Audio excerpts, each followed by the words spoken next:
Bienvenue au Diva du Divan. Notre invitée aujourd'hui est souvent comparée à Barbara Walters et à Oprah. Cette Montréalaise est une des meilleures intervieweuses au Québec. Elle s'est assise avec Al Pacino, Sting, Tina Turner et David Bowie. Et aujourd'hui, elle s'assoit avec nous pour revisiter ses incroyables 30 ans de carrière dans les médias.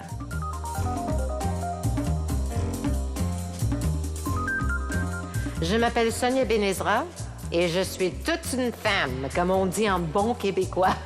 Ça veut dire que j'ai le droit de changer d'idée, d'inventer des nouvelles choses pour moi, des projets intéressants. J'ai le droit d'évoluer, j'ai le droit de vivre ma vie à ma manière et j'ai le droit aussi de faire confiance à mon instinct. Ce que j'ai appris depuis que je suis très jeune, je l'ai perdu au cours du chemin, mais je l'ai retrouvé. Et je sais qui je suis.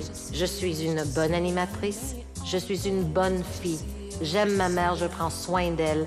Je suis une bonne sœur et une excellente tante gâteau. Ça, c'est sûr. Et savez-vous quoi d'autre? I'm funny! Je suis drôle! Je vous le jure! Et je suis super heureuse de faire partie de cette émission. Cindy m'a invitée, je dis, pourquoi pas parler? J'adore ça.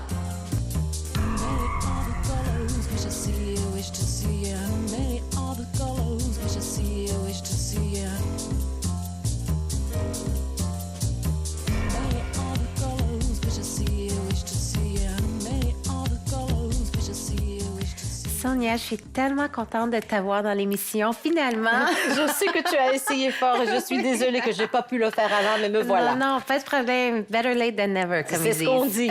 J'espère que c'est vrai. Il y a tellement de choses à discuter. Une carrière de 30 ans, ça se dit pas en 15 minutes, mais on va essayer. C'est vrai que c'est incroyable. Même moi, je suis comme étonnée de voir que ça fait déjà, tu sais, c'est ma 30e année dans le milieu. Oui. C'est vraiment quelque chose. Est-ce que tu penses des fois à toutes les choses, toutes les émissions, la radio, la télé? C'est intéressant que tu me poses cette question parce que l'autre soir, j'ai soupé avec une amie que je n'ai pas vue depuis très longtemps. Elle habite à Toronto, mais elle était ici à Montréal. Quand j'ai commencé à Musique Plus, elle était en train de me raconter, est-ce que tu te rappelles quand tu as chanté au Forum avec Eddie Money? Puis je dis, oh my God, j'avais oublié toutes sortes de choses qu'elle était en train de me dire. Alors, t'oublies oui, ces choses-là? on peut pas se rappeler de tout. Des fois, vraiment, c'est impossible. Mais je me rends compte quand je lis ma bio, des fois, quand il faut que je l'envoie quelque part, tout le travail et les années, tu sais, de travail que j'ai mis là-dedans. Et je l'ai fait avec tout mon cœur et mon âme, vraiment. Bien, une des choses que j'ai lues à propos de toi dans une autre entrevue, je pense que c'était avec The Gazette, et ça parlait de quand tu regardes tes entrevues que tu as faites dans le passé, tu trouves que tu as appris quelque chose à propos de toi-même dans les entrevues? Je pense que oui, parce que j'ai été élevée d'une certaine façon et je pense qu'on voit cette façon dans mes entrevues. C'est-à-dire que moi, j'ai beaucoup de compassion. Je le dis très humblement, mais c'est quelque chose qui est très important dans ma famille. C'est-à-dire, mon père m'a toujours dit une chose que j'ai trouvé très importante et que je garde avec moi. Il m'a dit, le plus gros péché au monde, c'est de humilier quelqu'un publiquement. Tu sais, et pourquoi il me dit ça, papa? C'est quelque chose de bizarre, mais c'est vrai. Et alors, quand je parle avec quelqu'un, même si je ne suis pas d'accord nécessairement avec son point de vue, ni si son album n'est pas mon préféré, c'est pas grave. J'essaie de trouver toujours la chose que j'aime chez la personne et je pose les questions difficiles avec de la compassion. Et c'est comme ça que j'ai toujours obtenu mes confidences. Et alors, c'est important. Je pense que quand on fait ce métier et qu'on passe des gens en entrevue, qu'on fait nos recherches, des fois, on trouve des choses qui sont pas très positives, mais parler de ces choses-là, oui, peut-être ça va donner plus de views ou ça va faire de la discussion, mais je trouve que c'est dommage de rendre quelqu'un inconfortable. C'est pas ma façon. Il y en a qui le font et qui le font très bien. Et qui ont du succès avec ça. C'est ça, je dis bravo. Mais il faut assumer ça. Moi, je serais pas capable d'assumer ça. De faire de la peine à quelqu'un juste pour dire, bon, regarde ce que je viens d'en faire, quel coup, personne va pitonner. Non, c'est pas mon style. Je trouve que les artistes aussi, au cours des 30 dernières années, parce que j'en ai fait des entrevues dans ma vie, c'est incroyable. Ça aussi, le chiffre est comme... tu sais, mais ça j'ai me vu vieillit, un chiffre quelque part, 10 000, 10 000. Oui, quelqu'un a compté, tu sais, dans les alentours de 10 000. Parce qu'à l'époque où j'étais à TQS, je faisais 7 entrevues par jour. Je faisais 210 émissions par année. Pendant 4 ans de ça, c'était énorme. Mais je pense aussi que les artistes me faisaient aussi confiance parce qu'ils savaient que j'allais peut-être poser une question difficile, mais de façon respectueuse. Oui. Et ça, c'est vraiment qui je suis. Tu sais, je crois que à la fin de la journée, moi, je ne suis pas juste une animatrice. Je suis un être humain. J'étais obligée aussi de me poser ces questions. Quand j'ai arrêté d'être une animatrice quotidiennement, il a fallu que je me décrive d'une autre façon. Dire, qui suis-je? OK, je suis une animatrice, oui. Je suis une sœur, je suis une fille, je suis une tante, je suis une amie. Alors, tout ça, c'est comme ça fait partie de qui je suis également en ondes. Les gens savent. Je pense, les téléspectateurs qui m'ont suivi. Je pense que oui. Oui. C'est pas tout le monde qui a des célébrités comme Al Pacino qui vient et demande spécifiquement à parler à Sonia. Ça, c'était... Je suis heureuse que tu me parles de Al Pacino, Cindy, parce que je voulais tellement faire cette entrevue. Et il fallait envoyer nos démos à Los Angeles. Ah oui. Et tout de suite après, j'ai reçu un appel du producteur qui disait, oublie, ils veulent que ça soit un homme. Je dis, oh my Es-tu God! sérieuse? Oui! J'étais tellement déçue. Je dis, bon, tu sais. Bref, alors, mais j'étais vraiment triste. Ça m'avait vraiment affectée Mais plus oui. qu'autrefois. Et 4 semaines avant l'événement, on m'a appelé pour me dire, est-ce que tu es assis? J'ai dit, non, je suis allongée. J'écoute un film noir et blanc. Pourquoi? Ils dit, tu vas faire Al Pacino. Ils ont regardé les cassettes qui ont été envoyées par des hommes. OK. Et ils ont décidé qu'ils n'ont pas vraiment aimé un homme qui était en train d'essayer d'auditionner. Puis Oui, ils ont regardé mon tape. Puis ils m'ont dit, tu vas faire Al Pacino. Et j'ai c'est dit... incroyable. Et mais moi, je regarde toujours le ciel quand ça arrive, ces choses comme ça. Oui. Parce que c'est comme... Je crois vraiment que on peut vouloir quelque chose, on peut travailler très fort aussi, mais si le timing n'est pas bon, si toutes les choses ne sont pas vraiment parfaitement alignées, ça ne va pas arriver. Alors, j'ai regardé le ciel, j'ai dit « thank you, merci », parce que je pense que lui, il avait été une main là-dedans. Oui. Mais je suis vraiment surprise ils voulaient que ce soit un homme. Oui. Mais pourquoi? Je pense, parce que après j'ai fait tellement de recherches pour cette entrevue. Pendant 6 semaines, c'était 4 semaines. J'ai tout fait Al Pacino. Alors, j'ai tout lu sur lui. Et il paraît qu'il avait fait une entrevue à Londres où l'animatrice qui a fait l'entrevue était toute gaga sur lui. Et je pense qu'ils n'ont pas aimé ça. Alors, elle était comme, tu sais, émerveillée. Es-tu sérieuse? Oui. Alors, j'avais lu quelque chose comme ça. Je ne sais pas si c'est la raison. OK. C'est quand même pas correct, je trouve, parce qu'on peut pas juger sur une... Non, mais, c'est ça. On n'est bref. pas tous comme ça. J'ai pas demandé de questions après. Je ne voulais rien savoir, sauf que, tu sais, il m'avait confié cette tâche. C'était énorme. 2 heures à la Place des Arts, devant 3000 personnes qui ont payé très cher pour assister à cette rencontre. Il fallait que je fasse mes devoirs. Oui. Et je les ai faits, puis il était ravi de cette rencontre. Et moi, emballée aussi. Une chance. Oui. Mais je trouve ça intéressant le fait que tu n'as presque pas eu cette entrevue à cause qu'il voulait un homme. Est-ce que ça arrive souvent dans le domaine où peut-être on perd des opportunités parce qu'ils veulent un homme ou ils veulent un look en particulier? Ben, moi, j'ai toujours eu de la difficulté. C'est ma spécialité, voyons, c'est comment. Quand j'ai commencé dans le milieu, il faut le dire aussi, parce que je trouve ça important de le souligner, j'étais un visage très différent à l'écran. Et moi, j'étais engagée par un homme, Moses Znaimer, qui a conçu Music Plus et Much Music. Et lui, il voulait absolument que je fasse partie de l'équipe. Par contre, les boss n'étaient pas sûrs de moi. Je me rappelle les beaux cheveux noirs. Oui, les gros cheveux noirs, le rouge à lèvres rouge, le Russian Red que j'ai aidé vendre chez MAC parce que tout le monde voulait la même couleur. Mais c'est sûr qu'il n'y avait pas un visage comme le mien à l'écran, en français, ni mon accent. Mais toutes les choses qu'on m'a dit allaient marcher contre moi sont les choses qui m'ont propulsée vers le sommet. Parce que j'ai tellement travaillé, je voulais tellement prouver que je n'ai pas volé ma place. Et Moses Znaimer voulait que le Québec soit représenté à l'écran. Ce que je suis désolée de dire ne l'est pas aujourd'hui. On glisse vers l'arrière. Je regrette, mais on n'a qu'à regarder la télévision qui se fait ailleurs. On voit toutes les cultures, on voit toutes les couleurs de peau. Et désolée, mais si on regarde la télévision au Québec, il y a très peu de ça. Et ça me fait beaucoup de peine. Parce qu'on avait ouvert certaines portes. Moi, j'ai jamais eu de problème avec le téléspectateur. Mon following fidèle, j'ai remporté 4 Métro Stars, j'ai remporté 3 Gémeaux. Mais l'industrie, je trouve, il y a vraiment une fermeture. Tu sais, je ne sais pas pourquoi. Et tu trouves qu'il y a un recul, en plus? Ah oui. C'est sûr et certain, mais il va falloir que ça commence à changer parce qu'on commence à reprocher à des stations comme Radio-Canada, tu sais, qui devraient vraiment, tu sais, comme c'est... Je trouve ça honteux de nos jours, tu sais. C'est comme, c'est beau et bien de voir des personnes qui ont connu du succès. Je trouve ça très important.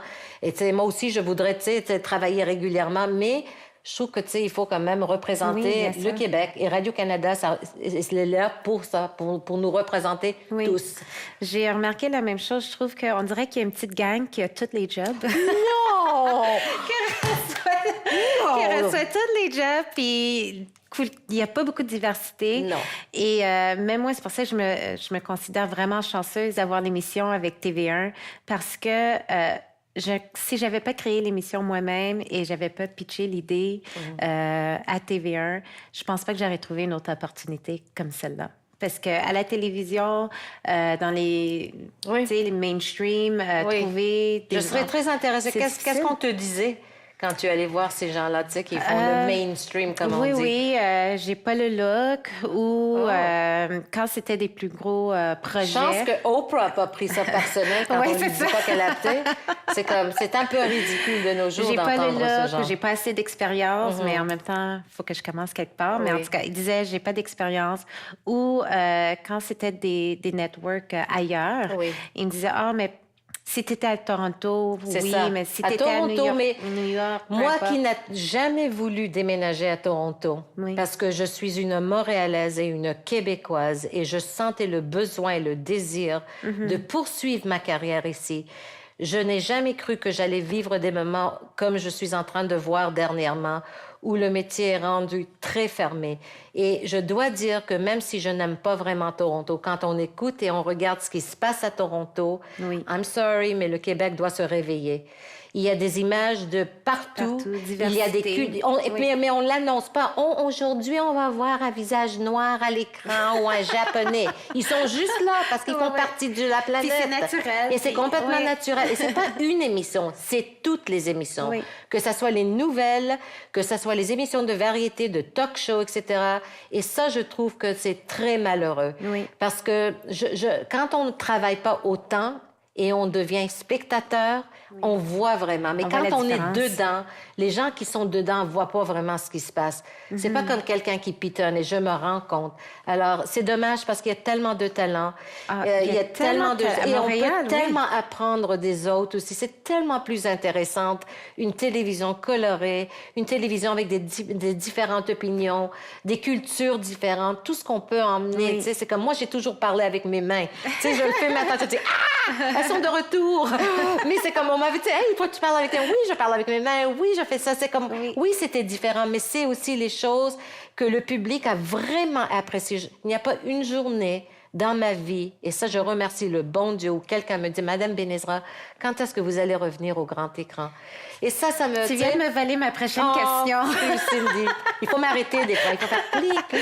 Mais j'allais dire, c'est ça la solution. J'ai besoin que tu retournes à la télévision et faire des émissions. Et peut-être ça va être toi qui va amener la diversité d'autres personnes. Je veux ramener, mais je veux... Moi, je me suis rendu compte, parce qu'à l'époque où j'étais à TQS et j'ai fait mon talk show, quand je suis allée à TQS, j'ai dit une chose. Dans mon contrat, il va falloir mettre que si je reçois si des artistes de l'international veulent venir à l'émission, il faut dire oui, parce que c'était une télévision conventionnelle. À Musique Plus, bien sûr, on recevait des gens de partout. Mais TQS, à l'époque, a dit, ben non, on peut pas faire ça. Je dis, ben pourquoi? Incroyable. Si Paul McCartney me dit, j'aimerais venir à ton émission, parce que j'avais déjà fait 4 entrevues avec lui, je vais dire, non, tu peux pas venir. Alors, ils m'ont dit, on va essayer. Mais moi, j'ai jamais annoncé, aujourd'hui, nous allons recevoir Melissa Etheridge. Elle va parler en anglais. Non. Je regardais, mais hi, Melissa, welcome. Alors, Melissa vient de nous dire telle et telle affaire. C'était complètement naturel. Et c'était devenu la marque de commerce. Et j'ai réussi à faire une émission internationale au Québec sans partir à l'étranger. Et on ne voit plus ça aujourd'hui. Et si je fais une émission où je vais rapprocher les cultures différentes, je ne veux pas que ça s'appelle culture différente. Je veux que ça soit complètement normal et naturel comme processus, que je reçois quelqu'un de ce pays, quelqu'un de l'autre pays, quelqu'un qui veut me dire un mot en espagnol, no problem, on traduit, on s'entend, on pratique ensemble et on apprend l'un de l'autre. C'est ça, Montréal. C'est Montréal. C'est Montréal. Et c'est le Québec aussi. Je sais qu'il y a cette ouverture. Je sais qu'il y a ce besoin et ce désir. Arrêtons de faire de la télévision. Tu sais, juste tout le monde doit rire. C'est correct, je sais, ça fait du bien de rire. J'aime rire beaucoup. Je suis drôle même. Hello! Mais on peut quand même offrir quelque chose qui fait penser le téléspectateur, qui fait réfléchir. Oui. Hey, oui, je savais pas ça. C'est intéressant, ça. Non. Il y a tellement de choses que tu dis que je me sens tellement connectée à toi et à ta carrière à cause de ça, parce que c'est les mêmes pensées. Même l'émission, la première fois que j'ai commencé avec le concept, j'ai été voir une autre compagnie que je ne vais pas mentionner, mais ils voulaient... dis-le. Et ils me disaient, oh non, c'est trop sérieux, parler de ci, parler de ça, il faut que ça soit plus drôle. Parler, tu sais, ils voulaient vraiment que ça soit une conversation entre filles, une jazzette à propos de boys, make-up. OK. Je suis comme, non, des fois, c'est plus que ça, les femmes, on a beaucoup plus à dire. Ça on va peut parler faire partie de l'émission. Oui, parce que bien sûr. J'aimerais vous annoncer que oui, j'adore le maquillage, puis j'aime les souliers. Qu'est-ce que ça veut dire que j'ai pas un autre côté? On est plusieurs. Les hommes aussi. Les hommes aussi. Moi, j'applaudis beaucoup d'hommes aussi parce que je vois vraiment là, tu sais, on ne donne pas assez de place même aux hommes. Je ne dis pas en tant qu'animateur, mais juste de voir l'évolution qu'on est en train de vivre. Tu sais, quand on voit les hommes, moi, je vois les hommes, les papas sur la rue avec, tu sais, les enfants sur le dos, là, tu sais, puis qui donnent à manger. Oui, ça, c'est des choses, des images. Mon père n'a jamais fait ça. Mais on voit pas ça, non, on n'en parle pas de ça. Tu sais, il y a tellement de choses positives, fun, tu sais, aussi, qu'on devrait vraiment refléter à la télévision. Oui. Mais c'est ça, la roue tourne, puis je regarde ce qui se passe aux États-Unis en ce moment. C'est le retour des grandes animatrices. Tu sais, Barbara Walters, qui vient de faire une autre émission maintenant pour le réseau de Oprah Winfrey, elle a 88 ans, wow. Tu sais. Et si tu as quelque chose à dire et toute ton expérience, qu'est-ce que tu fais avec toute cette expérience une fois rendue à 50 ans? Tu es supposé dire, ben, tu sais, OK, je vais mettre ça dans mon tiroir. Maintenant, je me sens prête de faire quelque chose. Quelque chose de nouveau, pourquoi pas? De plus oser aussi. Je fais plus confiance à mes opinions. Oui. Je suis plus sûre de moi aussi. J'ai beaucoup plus à offrir aujourd'hui. Oui. Alors, c'est comme... Mais les femmes de nos jours, et c'est quelque chose qu'on parle beaucoup sur ce divan, c'est qu'on prend plus sa retraite à 60. Maintenant, les femmes, ils se réinventent à chaque nouveau 60, chapitre. are you kidding? 60, c'est le nouveau 40, baby. Ben, c'est ça. Non, mais oui. Les gens, ils se réinventent après un divorce, après que les enfants quittent la maison, après peu importe. À chaque fois, il y a un nouveau chapitre et il y a quelque chose de nouveau à dire, à raconter. Mon exemple pour ça, c'est quand quelqu'un me dit quelque chose. Moi, mon conseil pour les femmes qui sont à l'écoute, c'est que ne laissez personne vous dire qui vous êtes ou ce que vous êtes capable de faire. Parce que je me suis perdue là-dedans. Bien sûr, quand on est plus jeune et quelqu'un nous dit quelque chose, on croit. Tu sais, il est plus haut placé que nous, donc il doit savoir mieux que nous. Oui. Non, je regrette. Tina Turner a fait son retour sur scène à l'âge de 46 ans, quand une carrière est considérée à sa fin. Elle s'est réinventée avec 50 sous dans sa poche. Elle a sorti son album Private Dancer. Elle a 77 ans et c'est dans la période de 48 ans jusqu'à 70 ans où elle a connu ses grosses périodes de gloire. Et elle l'a fait sans amertume. Et c'est ça la beauté. Il faut avancer sans amertume parce qu'elle a fait beaucoup de travail intérieur. Mais si on avait demandé, si elle était allée voir un producteur de disques à ce moment-là, dire « J'aimerais ça faire un disque. Hello, baby, t'as presque 50 ans. » Non, sorry. Imagine-toi ce qu'on n'aurait pas vu. Oh, on aurait manqué beaucoup. On aurait manqué vraiment beaucoup. Alors, pour moi, c'est un exemple. Et quand j'ai eu la chance de l'interviewer, on a parlé de tout ça. Et, elle a dû cogner sur beaucoup de portes pour avoir... Non, parce que c'était un gérant qui est allé la voir, qui lui a proposé à l'époque de faire un retour à Vegas. Mais faire Vegas à cette époque, ça voulait dire la fin d'une carrière. Céline a tout changé. Depuis Céline à Vegas, maintenant, tous les jeunes, tu sais, veulent aller à Vegas. Il y a Beyoncé, il y a Jennifer Lopez, etc. Mais à l'époque, il a dit, on va rôder ton show. Puis tu vas faire quelque chose. Elle a quitté un mari qui l'avait battue, qui l'avait démolie physiquement, émotivement. Elle n'avait plus rien. Elle a quitté l'hôtel. Son soute blanc, couvert de sang parce que son mari l'avait giflé pour aller dans un petit hôtel. Et puis elle a dit, je suis Tina Turner. Donnez-moi une chambre, je vous le jure que je vais vous repayer. J'ai la chair de poule quand je le raconte parce que c'est une vraie histoire. Donc, il y a toutes sortes d'exemples exceptionnels, des femmes qui se réinventent, qui, tu sais, on a le droit aussi de changer d'opinion, on a le droit d'évoluer, de devenir quelqu'un d'autre aussi au cours du chemin. Alors, c'est dommage quand on dit à quelqu'un, tu sais, non, c'est fini. Pourtant, ça se dit souvent. Oui. Et en effet, c'est dommage. Même récemment, je parlais à une copine qui est aussi dans les médias, à la télé, et elle essaie de développer sa carrière et elle recherche un talent agent. Oui. Et on lui a dit, ah, tu sais, à ton âge, puis avec ton poids et tout ça. Et j'arrivais pas à le croire. Elle t'a dit ça comme face à face. Qu'est-ce qu'elle a dit? Ça prend de l'audace. Moi, ce qui m'inquiète plus pour ta copine, c'est comment ça l'a affectée. Parce que ça l'a blessée. Bien sûr. Oui. Et ces blessures, on les traîne avec nous. Oui. Moi, je sais des commentaires que j'ai eus. Et il y a certaines... Pourquoi je me rappelle plus facilement des choses négatives qui ont été dites sur moi que les choses positives. Pourtant, j'ai gagné 4 MetroStars, j'ai gagné 3 Gémeaux. Oui. Mais ça blesse. Et il faut, tu sais, travailler ces blessures. Ça devient des cicatrices. Oui. Des fois, tu sais, mais ça guérit, mais elles sont toujours là. Ils sont là. Oui, mais on apprend de ça aussi. Oui. C'est des leçons de vie qui sont dures, mais... Mais ça nous renforce. Des fois. Nous renforce. Puis... Des fois, c'est assez, oui. par contre. Des fois, tu sais, on apprend à dire « Hello, tu n'as pas raison. » Oui, Comme la première fois que tu apprends à dire « non ». Ça, c'est comme la plus belle leçon de vie. Oui. Parce que, tu sais, c'est comme, mais la première fois que tu dis non, tu vas chez toi, tu dis, oh my God, qu'est-ce que je viens de faire? Oh my, je suis folle. Puis, tu sais, tu te sens coupable, etc.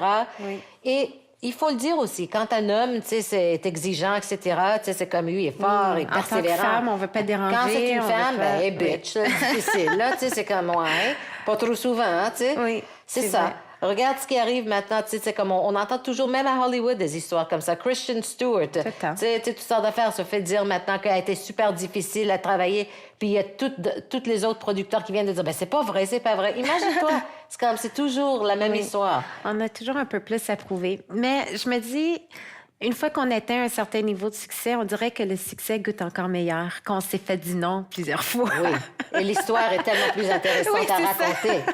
Elle est tellement... Tu sais, bien sûr, moi, je pense que l'échec dans la vie, c'est d'abandonner, de laisser quelqu'un d'autre décider que c'est fini pour toi. Oui. Ça, c'est l'échec. C'est vrai. C'est comme, c'est pas d'essayer quelque chose. Si ça marche pas, no problem. Tu as essayé. C'est pas un échec. Oui. C'est une leçon. C'est pas la même chose. Oui. Mais d'abandonner parce que quelqu'un a dit que tu ne l'as plus ou t'as fait le tour ou quelque chose, ça serait triste. Oui. Tu sais, ça veut pas dire que je n'ai pas vécu des moments comme ça où, tu sais, des fois, t'as le goût de tout laisser faire et dire, tu sais, c'est comme... Tu vas pas te battre de la même façon non plus. Tu sais, dans ta quarantaine, que tu t'es battu dans la vingtaine. Dans la vingtaine, non, tu voulais faire, tu sais, changer l'idée de tout le monde. Aujourd'hui, tu sais que quand quelqu'un a une opinion, tu dis, forget it, tu sais, je choisis mes batailles. Oui. Et c'est comme ça qu'on avance aussi, tu sais. On met nos énergies où on devrait mettre nos énergies. Si tu aurais à donner un conseil pour quelqu'un qui cherche à avoir de la longévité dans l'industrie, est-ce que ça serait ça, le conseil? Le conseil, c'est vraiment de travailler fort. Oui. Ça serait pour un homme et pour une femme.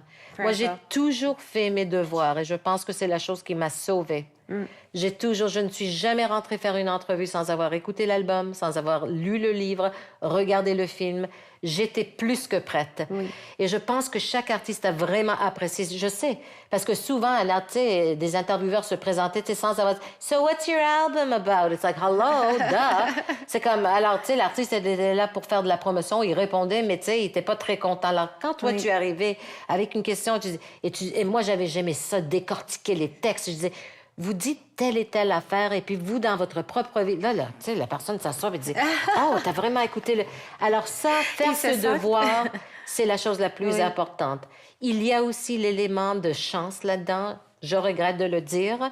Tu sais, on connaît tous des gens qui connaissent beaucoup plus de succès que d'autres, et on se dit « Pourquoi cette personne n'a pas le même succès? Il a plus de talent, etc. » J'en connais dans le milieu de la chanson, j'en connais dans le milieu de l'animation. Oui. Il y a l'élément du timing, chance, qui on connaît aussi. C'est I'm sorry, tu sais, la machine qui nous pousse dans le dos. C'est la réalité. Oui. Alors, essayez de faire partie d'une bonne machine. C'est ça, c'est une chose très pratique. Mais regarde, 30 ans de carrière, TVA, TQS, Musique Plus, tout a commencé. Une ligne de vêtements. Oui. La musique, t'es chanteuse aussi. J'ai chanté. Oui, tellement de choses, tellement de chapeaux. Merci. Tellement de cheveux. Oui. Ça rentre plus dans les chapeaux. Alors, moi, en tout tout cas, j'en suis une qui va continuer à regarder ta carrière se développer. Merci.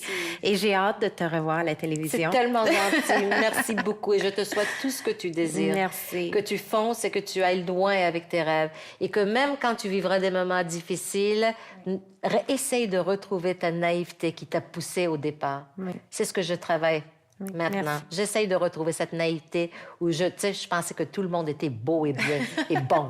C'est bon, ça. Oui, faut y tenir. Oui, tu sais, Oui. même quand on glisse, il faut se relever.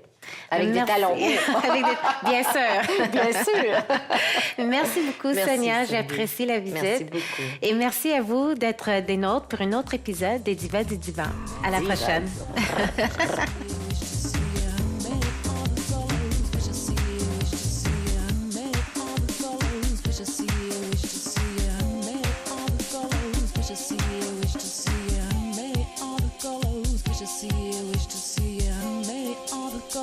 Wish to see you, wish to see you, many all the colors. Wish to see you, wish to see you, many all the colors.